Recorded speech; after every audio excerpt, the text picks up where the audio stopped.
So now we've finished looking at the perishables. Those were the fruits and vegetables which spoil the fastest because of their characteristics, which you very well know. For example, high moisture content, very nutritious, they have over 90% moisture content. Now we are looking at the roots and tubers, which are semi-perishables. So we'll start from the Irish. Irish, the challenge I see here is there is a lot of bruising. This is very common in Irish. This basically happens during harvesting. During harvesting, when of course harvesting equipment rub on the surface of the tubers, but also during transportation in the bags, they are rubbing against each other and therefore getting bruises. Yeah, basically that is the main cause of bruising. Sometimes I'm not seeing that here. Sometimes in Irish there is germination occurring, but for these ones, I think they had been stored in a well-ventilated place. Because sometimes when it is damp, they also begin germinating in storage, and we've already talked about the dangers of germination. Now the other problem is this particular issue, the soft rot. It is also very common in Irish potatoes, and normally, especially if they are packed and they are close together in a bag, that implies the conditions in there are damp, and therefore they become favorable for the bacteria that cause soft rot. So if you look at for soft rot, you see, for example, this one, I cut it and it is all soft, it is mushy, this can't be eaten. So this will just be thrown away, and you're losing in terms of the quantity of the food and in terms of nutrients, because these microorganisms, as you've already seen, they actually depend on these nutrients. Traders, our traders normally have a habit of cutting off. Now, for example, this particular one, it's a big Irish. No trader wants to lose this. So what they do, they cut off this part which has got rotten and throw it away. So you've lost that quantity, okay? And then they remain with this. They keep displaying this. But remind you, even what they have cut, it is getting exposed to more contamination, dust particles, soil particles, microorganisms, all those other factors come into play. So those are the main challenges I see with the Irish potatoes that we have today.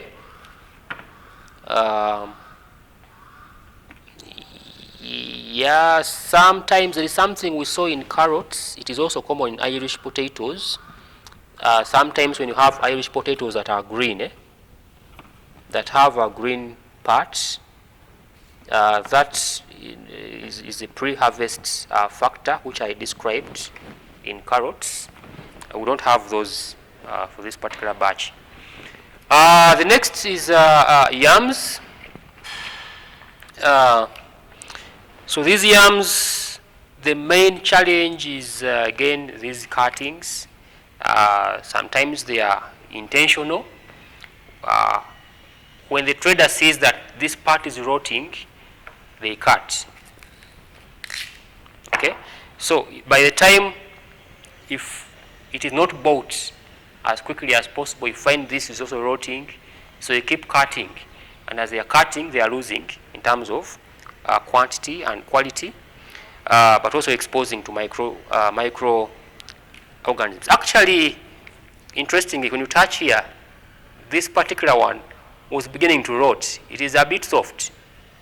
Okay, it was beginning to rot because of exposure to organisms. So also hygiene matters. I found all these on bare ground. So they need to clean up these tubers so that they look more presentable. And also, for example, there are some cuts which are inevitable when it comes to the yams. When you're cutting off the yam from the parent plant, I think this could be the parent plant was here, so they are cutting off this. This has to be handled more hygienically.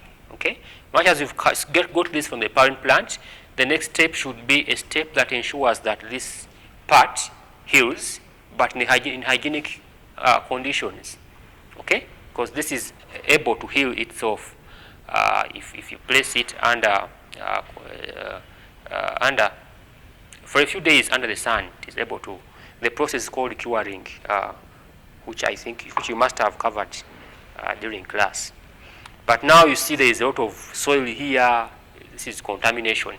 It is not good, and basically you're going to lose this as well. Yeah. So those are the main challenges with the yams. They are basically mechanical, physical damages that contribute to losses.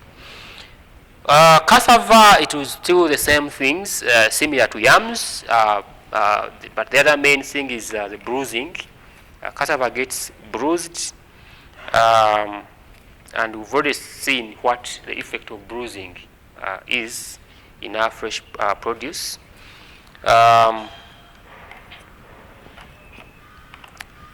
For cassava, sometimes there are unintentional cuts which happen during harvesting. For example, like here, it is broken here. This one is okay because this is the attachment to the parent plant, but it ought to be cured in a hygienic environment so that you don't have these soil particles contaminating the inside of your cassava. Yeah. So those are the main. Those are the few things we can see. You see this part of this was a cutting. It didn't go deep, but I can see something happened inside the flesh of cassava. You see it has turned color, it shows there is something growing. It's either a mold or something. It is beginning to grow inside. Okay, yeah. Then we have the sweet potatoes. These ones mainly I can see cuts that were not intentional, and the same factors we've talked about for cassava and yams. So these have to be cured in a hygienic environment to avoid this kind of thing, because you tend to lose more. Yeah. So those are the main ones. But also,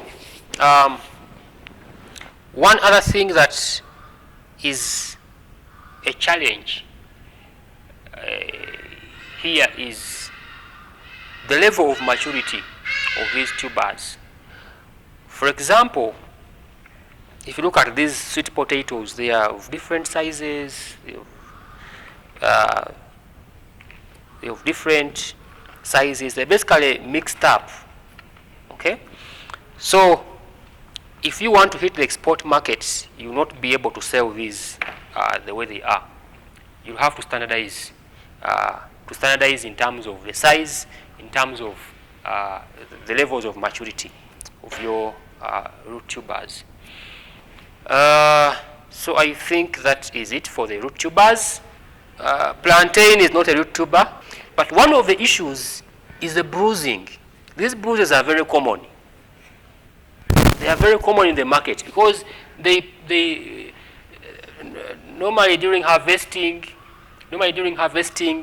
what happens is that they sometimes when they are loading these bananas on the trucks, they are stacked on each other, and at times I've also seen pictures of people sitting on these bunches of bananas on the trucks. So in the process, they are rubbing against each other. They are getting bruised. Okay. Now these bruises, we've already talked about what the challenges are. They are enhancing. The bruises enhance some of the physiological processes like ripening, like respiration happens faster. This particular bunch of banana could have been harvested at the right stage of maturity. I do not know when it was harvested. I just found it in the market. But some of the issues with bananas include the time of harvesting. The time of harvesting. When mature